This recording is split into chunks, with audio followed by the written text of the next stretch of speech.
Firefighters said it's time, you got to go. Jerry Breske still can't believe so much water surrounded his Waukesha home and cars in the early morning hours. The only way out was by boat with first responders. We're going to bring the boat to you, and you can get all your precious animals and people that live here in the boat. So 8 inches of water on the first level, so complete basement fill, and then 8 inches on the first floor. That's one of his cars underwater near Foxcroft Lane in Hunter with the lights on. It looks even worse in daylight. I was parked along the curb, and the water kept coming, and it started floating.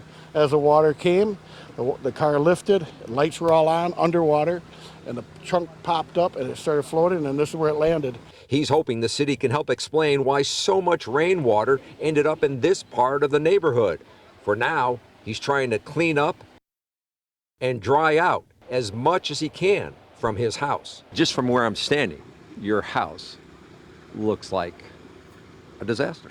It is. It feels like I'm down in New Orleans at Katrina.